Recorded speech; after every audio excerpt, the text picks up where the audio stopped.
मैं मानस सर से ये एक चीज समझना चाहूंगा, थोड़ा सा टेक्निकली तो कि मैं भी फॉलो करता हूँ कि 250 क्वांटिटी और मैं कहाँ पे ऐड करूँ, और उस ऐड क्वांटिटी का अगर मुझे प्रॉफिट निकाल के, और जैसे 250 में एज ए बेस लेके चलना चाहता हूँ, उसमें ऐड करके कहाँ पे प्रॉफिट निकालूं और फिर कहाँ पे लूँ, एक अगर वो बता पाए तो मानस सर।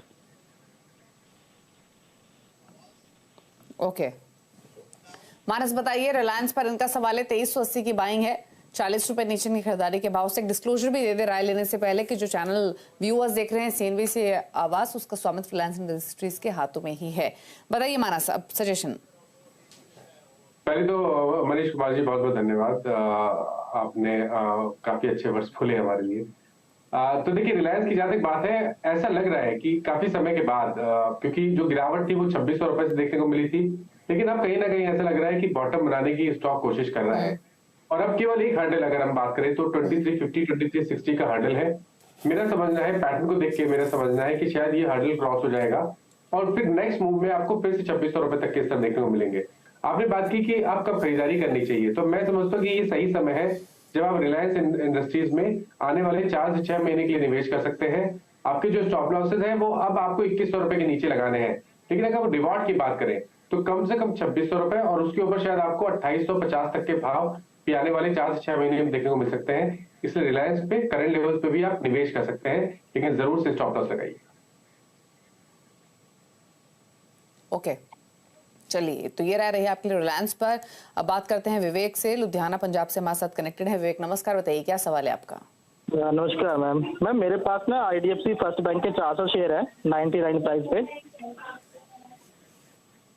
और जियो फाइनेंस के। और आपका होराइजन क्या है?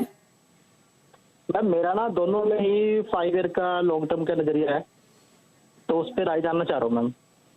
ओके 5 इयर्स का व्यू, जियो फाइनेंशियल 230 की बाइंग, आईडीएफसी अगेन 99 की बाइंग, और दोनों स्टॉक्स इनके भाव से नीचे हैं, लेकिन व्यू लॉन्ग टर्म है। मानस क्या करें? देखिए, आईडीएफसी फर्स्ट बैंक की पहले बात कर लेते हैं। देखिए, आईडीएफसी फर्स्ट बैंक करेक्ट हुआ है, लेकिन अगर हम मीडियम टू लॉन्ग टर्म की बात करें तो ट्रेंड यहाँ पे बहुत पॉजिटिव बना हुआ है। आपको ध्यान देना चाहिए कि मेरे ख्याल से 2016 में हाईज बने थे 80 रुपए के, उसका ब्रेकआउट देखने को मिला था, 100 तक के भाव गए थे, स्टॉक करेक्ट हुआ और वापस 80 रुपए के आसपास आ रहा है। तो यहाँ पर बहुत सारे सपोर्ट मिलेंगे, क्योंकि 200 मूविंग एवरेज भी 78 76 के आसपास बना हुआ है।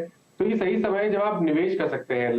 नजरिए 6 महीने का रखिए, करंट लेवल्स पे खरीदारी करिए, 70 रुपए का स्टॉप लॉस लगाइए, इस उम्मीद में कि 100 रुपए तो टेस्ट होंगे ही होंगे, लेकिन शायद आपको 110 115 तक के भाव आईडीएफसी फर्स्ट बैंक में देखने को मिल जाएंगे। जियो फाइनेंशियल की जहां तक बात है, देखिए यहाँ पर बहुत ज्यादा हिस्ट्री नहीं है, तो इसमें मैं मीडियम टर्म के लिए कमेंट नहीं कर पाऊंगा। शॉर्ट टर्म की बिल्कुल मैं बात करूं तो अब जरूर ऐसा लग रहा है कि 200 रुपए पे एक स्ट्रॉन्ग सपोर्ट बना हुआ है। अगर आपके पास लॉन्ग पोजीशन है तो 200 रुपए का स्टॉप लॉस लगाइए, फ्रेश पोजीशन के लिए भी 200 रुपए का स्टॉप लॉस लगाना है। एक बार 225 के लेवल ब्रेक होंगे तो 255 265 जो पहले की रेंज थी, स्टॉक उसको वापस टेस्ट करेगा।